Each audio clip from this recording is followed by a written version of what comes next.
Hey MFam Tribe DWTS fans, I am back with episode 3's recap. So let's get started. Okay, so first off, we had Jen Affleck doing her cha-cha this week. I thought she had a lot of better hip movements this week, and she was having so much fun being out there, and a lot of her movements were sharp, but there needs to be a little bit more sharpness on it. So her scores were a 7, a 6, and a 6 this week. I think I'd have to go with the 7. I think I'd agree with Carrie Ann, namesake. No, just kidding.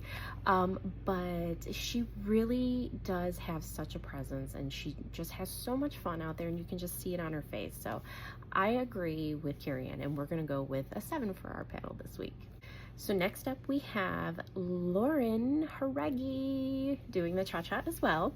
Her footwork is so good, y'all. Like, it's so precise and it's so clean. I just absolutely love watching her. She just needs to have a little bit more sass when it comes to the Latin dances, because she still has very much that kind of elegance of the ballroom aspect of it, but she is just so much fun to watch. But just a little bit more sass, and I know her being in a girl group, she definitely has it. She's just got to unleash it with these Latin numbers. So for her score, she got 6s all down the line, and I think I'd have to agree with the judges this week. So 6 paddle from me this week.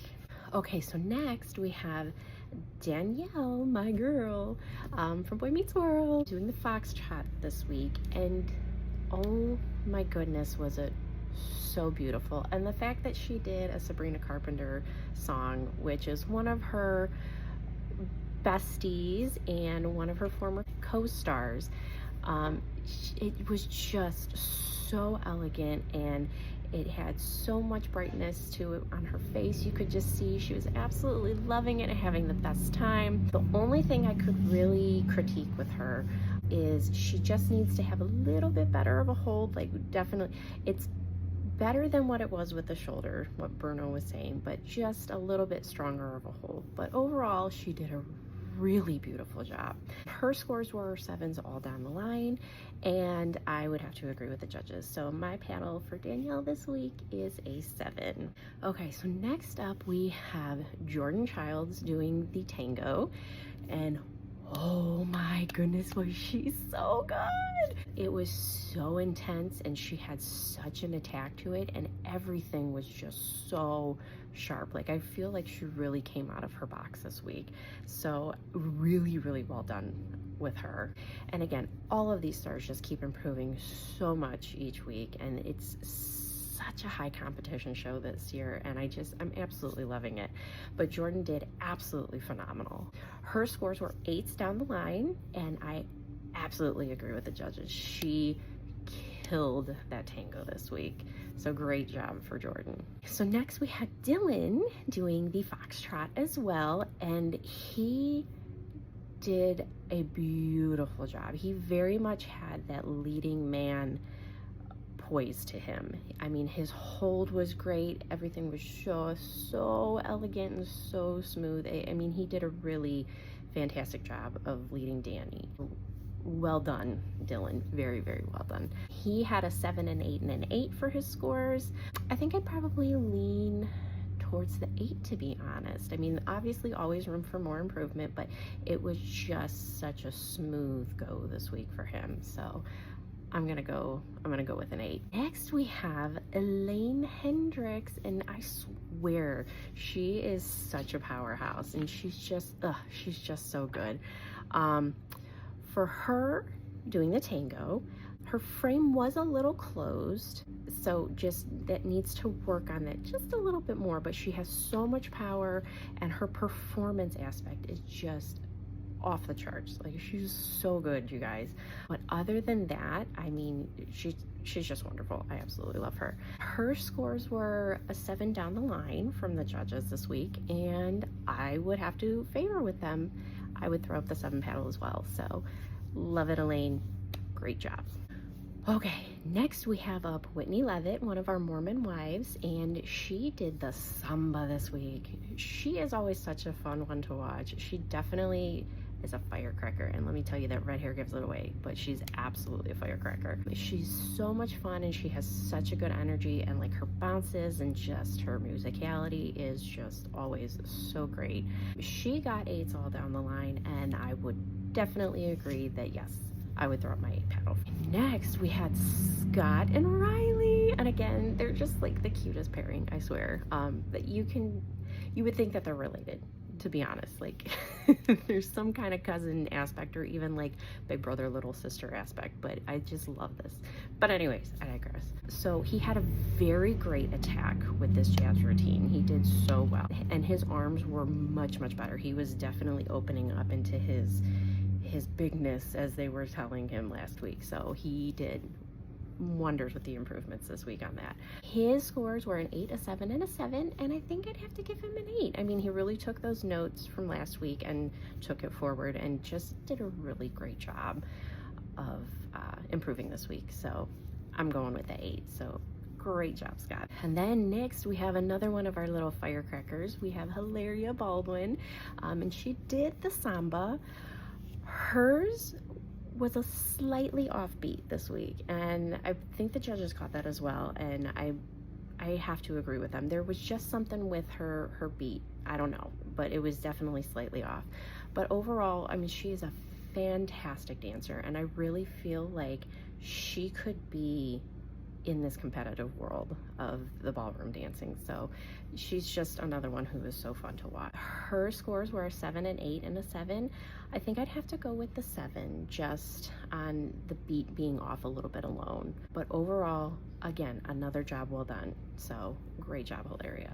Okay, next up we have Andy Richter with the Foxtrot, and let me tell you, he is doing so well and taking those notes and listening and just bringing that improvement each time. He was so graceful, and you can just see the joy on his face every single time he's out on that floor, and he's trying his hardest, and he is just such a joy to watch and truly encompasses what the show should be about. And I really like watching him. I do. I really do. The only thing I would say is he needs to be more on the balls of his feet. He seemed like he wasn't really flat-footed as much this week, but he wasn't really pushed up as much. So he was kind of like in a little bit of an in-between stage. But overall, he is doing such a great job. And like I said, Emma just works with these underdog, we'll say. Underdog. I like that. We'll go with that. She does so well with them. But he's really doing such a great job, and I give you all the kudos. He got 6s all down the line, and I would have to say from last week to this week, I think I would stick with the 6. So he's doing a really good job, but great job, Andy. Okay, second to last, we have Mr. Robert Irwin, and again, he is just so fun to watch. I did feel Carrie Ann a little bit when she said that, you know, oh my God, you're all grown up, put a shirt on, you know, like that. But it's that torn, it's like, okay, we've seen you grow up, but in the same time, it's like, oh my goodness, have you grown up? So it's that caught in between. But he was so strong with the salsa, y'all. I mean, he did so good with it. It was a great performance. The only thing is, I agree with the judges with that he needs to loosen that frame a little bit with the Latin dance, but he was very not stiff, I want to say, but I mean, he was overly strong, we'll say that. So he just needs to kind of flow with it a little bit. But with the salsa, yes, you do need to have some kind of strength to it, but just a little bit less, and I think he would have been right on point. His scores were an 8, a 7, and a 7, and I agree. I think I would have to go with the 8. I'd have to go with the 8, just again because he's always so much fun to watch, and he really has that technique down. But yeah, like I said, just a little bit more loosening for the Latin numbers, and I think he'll be right on point. And last but not least, we have Miss Alex Earl dancing the quick step. It was definitely a very funky dance, but everything was super sharp and they were very together. She's another one that has her musicality down, so she does a really great job, and she's another fun one to watch. It's so hard. Everybody's so fun to see this season. So her scores were an 8, a 7, and an 8, and I definitely think I'd have to lean towards the 8 because there was just such a joy to it, and just the technicality or the technique and everything like that. So 8, 7, and an 8. I'm going with the 8.